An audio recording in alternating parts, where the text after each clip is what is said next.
안녕하십니까. 황태순 TV의 황태순. 김영광입니다. 네, 오늘 2019년 11월 5일 화요일입니다. 오늘 문재인 대통령 이제 2박 3일 태국에서의 일정 마치고 이제 귀국합니다만은 오늘 중앙일보에 그동안 저희가 계속 제기했던 그 여론조사상의 문제점, 엉터리, 왜곡 이런 부분들에 대해서 뭐 김장수 박사를 모시고 많은 얘기를 했습니다만은 이 김장수 박사가 이제 과학적으로 이야기한 반면에 이제 실증적으로 중앙일보가 아예 기자 한 4명, 5명이 붙어갖고 아주 그 탐사 취재라고 그러죠. 그렇죠. 예, 탐사 취재를 강하게 세게 해갖고 그동안 저희들이 계속 제기했던 문제점들이 사실이었다 하는 팩트 체크가 됐습니다. 그렇습니다. 이게 우리가 계속 설명을 했죠. 이게 이제 대통령 지지층들이 네네. 그 과다하게 대표가 되고 네네. 너무나 적극적으로 응답을 하기 때문에 네. 실제 대통령 국정 수행 지지율보다 너무 뻥튀기가 돼 있다고 이제 얘기를 했지만 네. 그 중앙 여론조사 그 심의위원회에 있는 데에서는 네. 과연 자 이 1,000명이 여론조사 응한 1,000명 중에 네. 지난 대선에서 문재인 대통령을 지지했던 사람이 몇 %나 되는 수치를 네. 여론조사 기관들이 영업 비밀이라는 이유로 내놓지 않았었는데 네. 그 수치를 중앙일보가 찾아낸 것이죠. 그러니까 그렇습니다. 너무 과다하게 그 문재인 대통령 지지층, 여당 지지층들이 네. 여론조사에 응해가지고 네.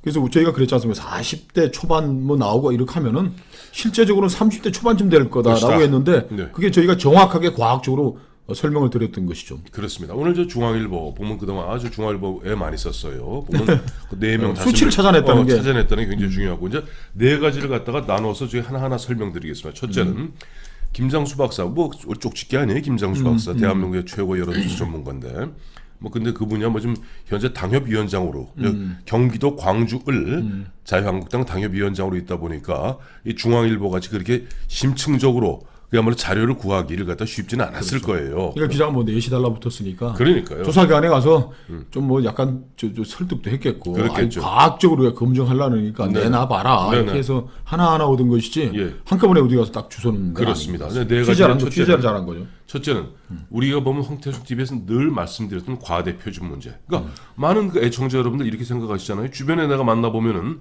문재인 좋다는 사람 별로 눈에 띄지도 않는데 왜 문재인 대통령의 지지율이 40, 45가 나오느냐 이런 부분에 대해서 과대 표준 문제. 두 번째는 이 부분에 있어서 사실은 여론조사는 무작위 추출을 해야 되는 겁니다. 표본을 추출할 때.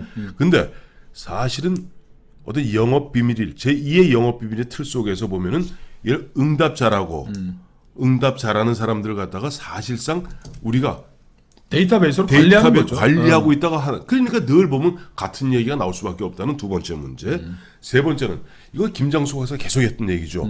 설문지 우리나라 말에 아 다르고 어 다르다 그러지 않습니까? 그걸 잠시 후에 김영광 실장을 제가 구체적으로 하나하나 그 실제 케이스를 갖다 중앙일보에 소개된 걸 다시 한번 소개해드리겠습니다.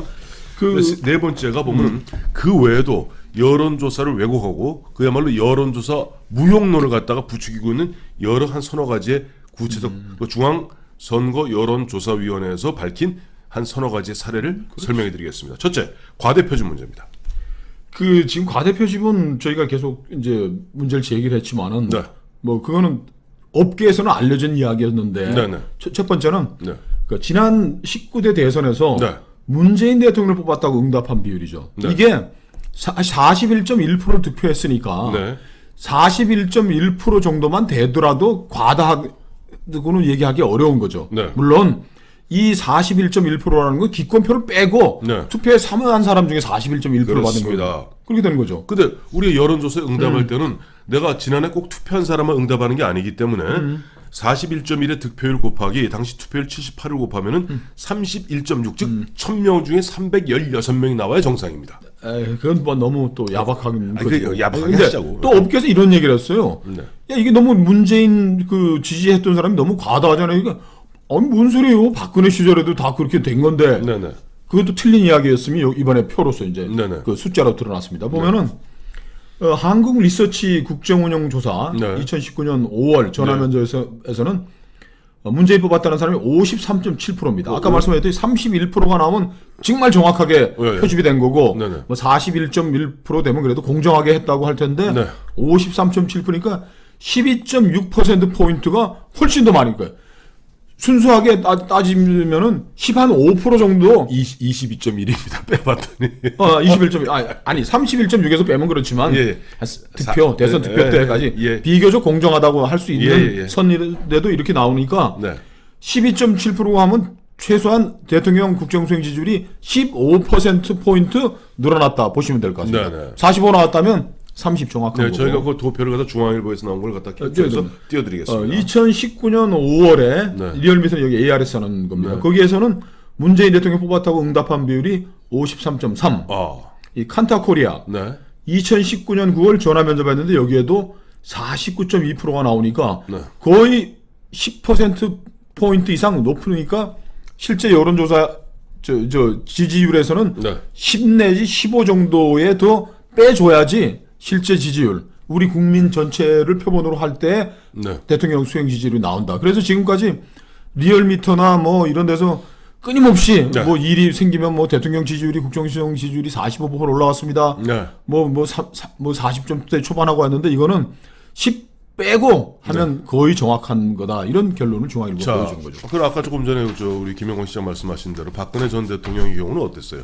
박근혜 전 대통령 아시겠습니다만 2012년 12월 대선 때 51.6%를 받았고 당시 투표를 곱하면은 실제 대한민국 유권자 중에서 기권한 사람 포함입니다. 유권자 중에 39%가 박근혜 대통령을 갖다가 그렇죠. 찍은 거 사람들. 문 대통령은 31.6%. 네네. 부결 얘기하면 너무 헷갈리게 시켰어. 우리 하여튼 예. 51.6%를 받았는데 또 보여드릴게요. 또 보여드리겠습니다. 그 여론조사 기관들이 네. 야 무슨 뭐 문재인 대통령 주변에 우리가 뭐 잘한다는 사람 많지도 않은데 네. 왜 이렇게 45% 50%를 나오라 할 때 네. 아이 그 표본에 과다 채집은 네. 박근혜 대통령 그 국정수행 지지율 할 때는 나왔어요. 그런데 그거에 비해서 엄청나게 더 많이 엄청나게 더 나왔다는 네, 거죠. 그럼 보여드리겠습니다. 네. 박 대통령이 51.6%를 받았는데 네. 디 오피니언 네. 2014년 5월 이 표본으로 비슷하게 매치해 보려고 찾아갔는데 네.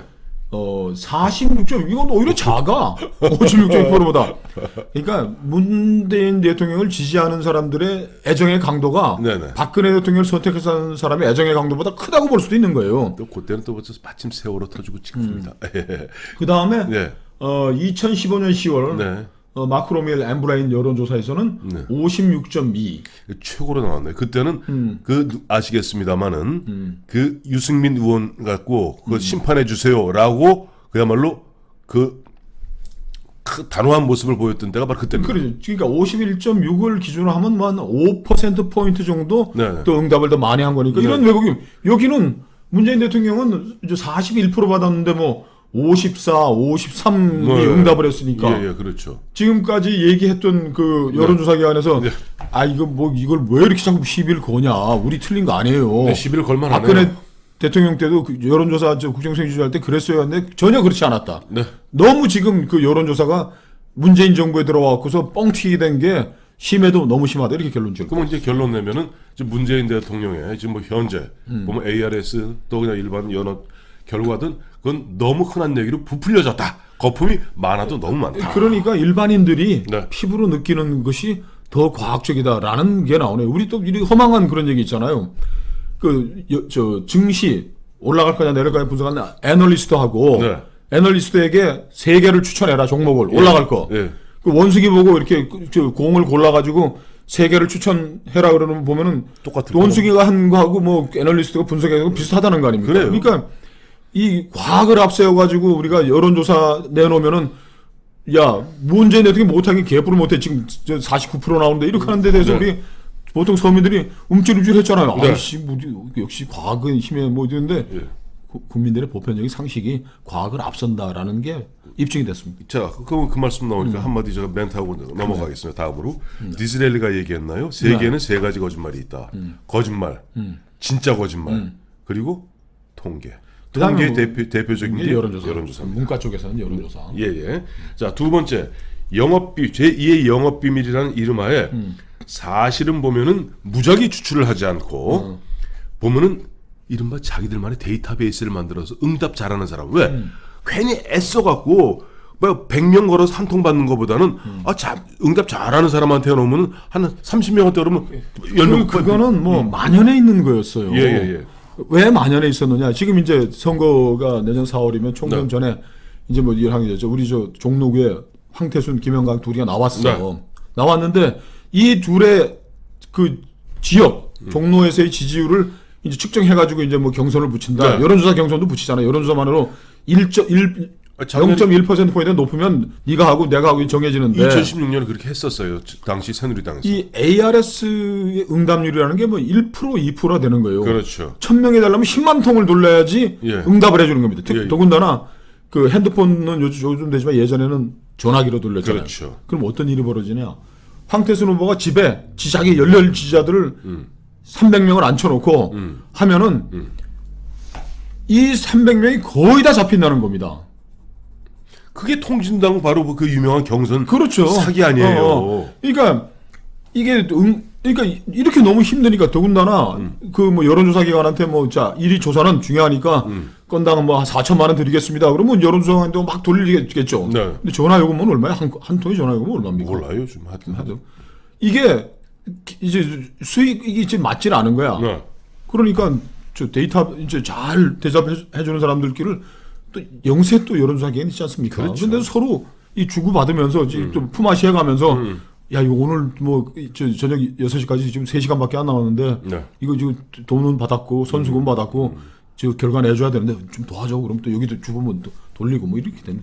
자, 오늘 중앙일보가 근데 거기에 대한 수치는 오늘 못 찾아냈습니다. 중앙일보가. 사례를 갖다 하나 들었어요. 그 기자들이 열심히 찾아서 사례를 들었는데 방송사의 간부 A 씨가 어느 날 갔다가 전화를 받고 열심히 저 면접원하고 한참 통화를 끝나고 나니까 저쪽 면접원 선생님 다음에도 다시 전화 드려도 되죠? 여론조사는 무작위로 거는 거 아닌가요? 그러니까 놀라갖고 그래서 아니 저희가 여론 조작하는 건 아니고요 라고 했다는 겁니다. 자, 가장 구체적 사례를 갖다 중앙일보 기자들이 찾아냈어요. 제 주변에 이제 나이 드신 분들은 이런 얘기를 하세요. 여론조사 쭉 하고 나서 네. 다 하고 나서 연세가 어떻게 돼서 그럼 난 75살인데 그러면 뚝 끊어버린다는 거예요. 그렇죠. 그거는 왜 그러느냐? 예. 그거는 노인네들 그건 아니.